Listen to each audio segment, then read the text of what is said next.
Assalamualaikum warahmatullahi wabarakatuh.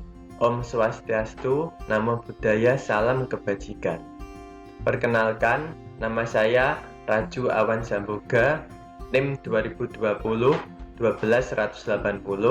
dari kelas 4D Akuntansi Manajemen. Di sini saya akan memenuhi tugas ujian akhir semester yang akan saya bahas, yaitu isu 3 materi.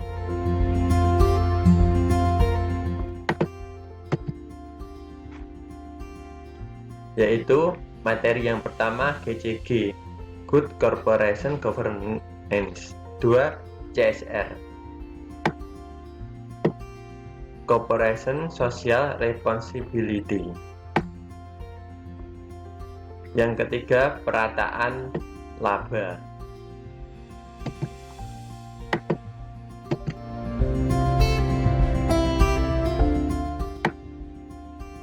Yaitu pengertian GCG atau dikenal dengan tata kelola perusahaan yang baik merupakan sistem untuk mengatur struktur dan mekanisme dalam perusahaan sehingga mendorong efisien dan kinerja perusahaan.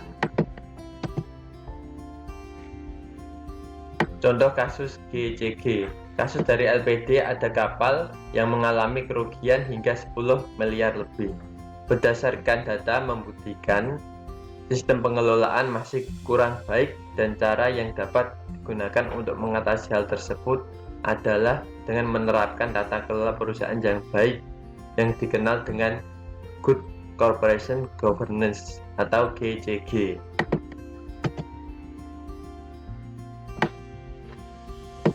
Indikator yang pertama, transparansi.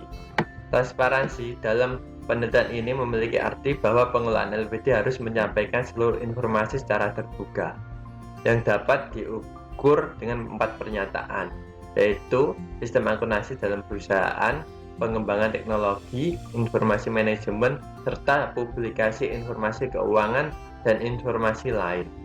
Transparansi berpengaruh positif pada kinerja berbasis balance sheet scorecard.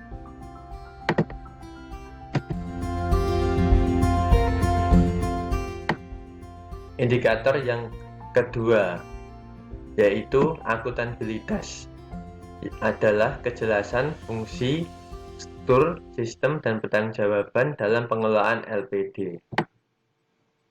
Aspek akuntabilitas diukur 4 pernyataan, yaitu memastikan adanya sistem pengendalian, 2.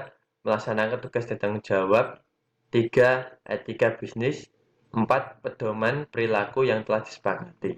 Akuntabilitas berpengaruh positif pada kinerja berbasis balance sheet scorecard. Indikator yang ketiga, yaitu responsibilitas.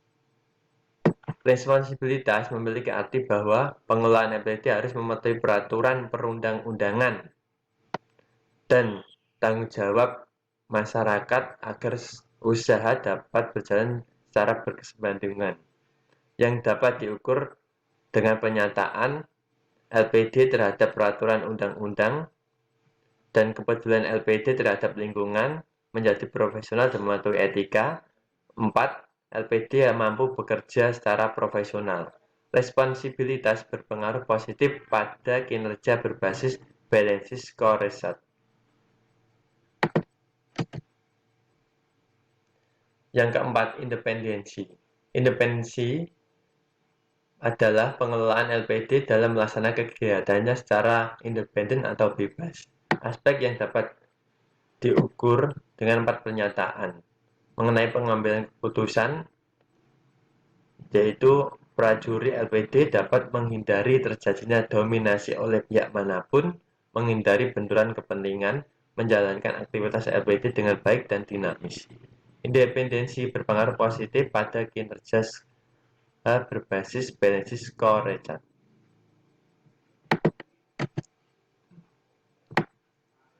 Yang kelima, kewajaran. Kewajaran memiliki arti bahwa pengelolaan LPD harus memperhatikan hak-hak semua pihak yang dapat diukur 4 pernyataan, yaitu kesempatan keramat desa, keadilan pengelolaan terhadap anggota, memberi kesempatan yang sama dalam penerimaan karyawan bagi keramat desa. 4. Wajar dalam mengungkapkan informasi. Kewajaran berpengaruh positif pada kinerja berbasis balanced scorecard. Pengukuran kinerja dapat diukur dengan cara 1. Perspektif keuangan, 2. Perspektif nasabah, 3. Perspektif proses bisnis internal, 4. Perspektif pembelajaran, 5. Perspektif pertumbuhan. Yang kedua, saya akan menjelaskan tentang materi CSR, Corporation Social Responsibility. Next. Pengertian CSR yaitu tindakan atau konsep yang dilakukan oleh perusahaan sesuai kemampuan perusahaan sebagai bentuk tanggung jawab pada dampak yang ditimbulkan dari aktivitas operasional. CSR memaksimalkan dampak positif yang menyangkut aspek ekonomi, sosial, dan lingkungan dalam rangka mencapai tujuan pembangunan berkelanjutan.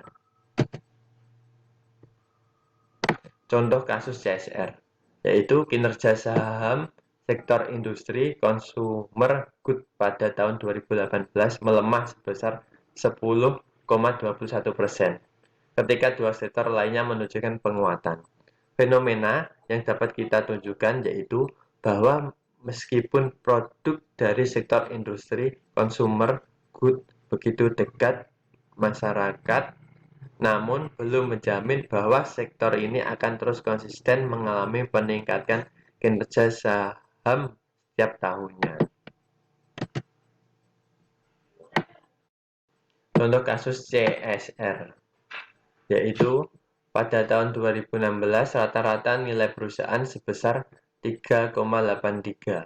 Kemudian tahun 2017 meningkat menjadi 3,7 dan mengalami penurunan kembali pada tahun 2018 menjadi 3,9 yang akan berpengaruh pada fluktuasi nilai perusahaan tersebut biasanya dikaitkan dengan informasi yang dimiliki oleh investor yang sebagian besar bersumber dari publikasi manajemen.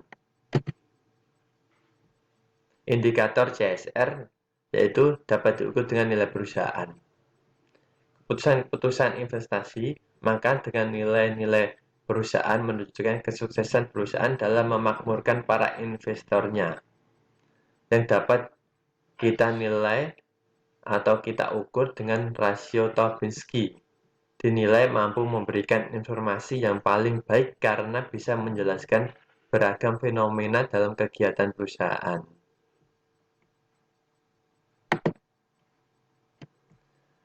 Indikator pengungkapan CSR. Salah satu bentuk pengungkapan sukarela yang dapat diberikan oleh perusahaan kepada para investor. Perusahaan akan mendapatkan legitimasi dari masyarakat melalui pengungkapan CSR yang akan bertambah pada kelangsungan hidup perusahaan itu sendiri. Pengungkapan CSR berpengaruh positif pada nilai perusahaan. Kinerja lingkungan. Program penilaian peringkat kinerja perusahaan. Salah satu yang menjadi tolak ukur bahwa perusahaan telah mematuhi peraturan terkait dengan kewajiban pelestarian lingkungan, yaitu dengan melalui kinerja lingkungan yang baik, perusahaan maka dapat menambah kepercayaan publik khususnya investor untuk terus berinvestasi yang akan bertambah pada meningkatnya nilai perusahaan.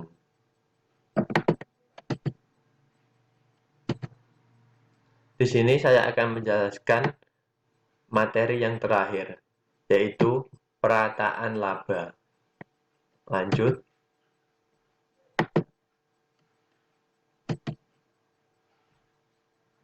Definisi perataan laba.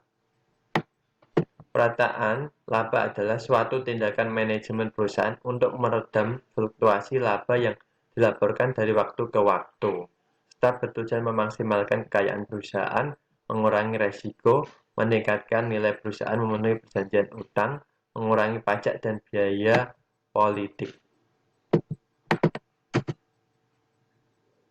Praktik perataan laba dapat dilakukan dengan dua cara, yaitu natural smooth, perataan secara alami, yaitu menggunakan metode akuntansi yang lebih representatif atas keadaan perusahaan sebenarnya.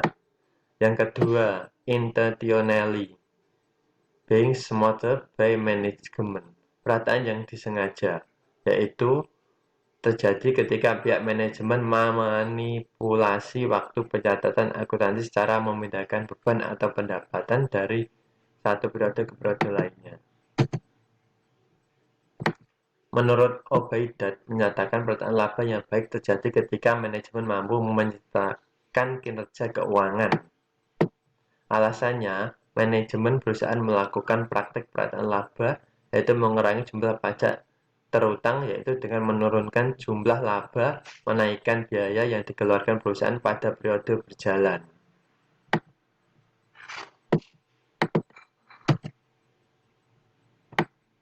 Yaitu fenomena praktik perataan laba, yaitu kasus PT Bank Bukopin Tbk pada tahun 2018, yaitu melakukan pencatatan tak wajar alias abnormal dari sisi pendapatan bisnis kartu kredit dan menambahkan saldo cadangan kerugian penurunan nilai aset, dan penyidik mendapatkan bahwa perusahaan memodifikasi data kartu kredit yang dilakukan dari 5 tahun yang lalu.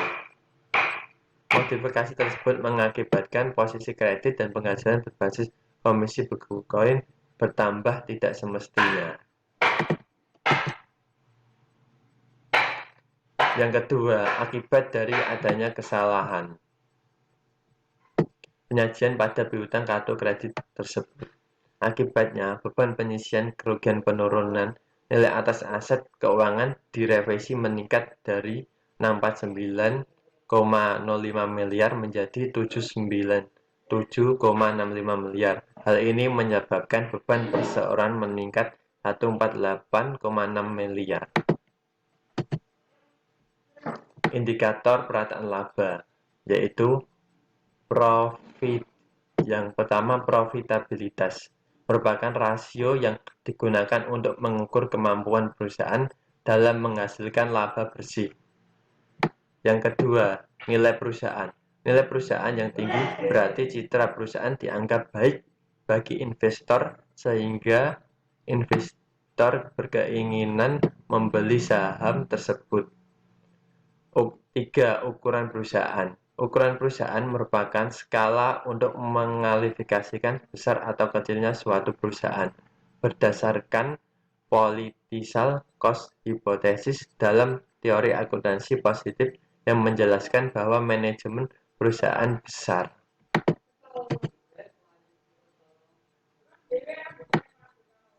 Sekian dari presentasi dari saya. Apabila ada kesalahan, mohon maaf besar-besarnya.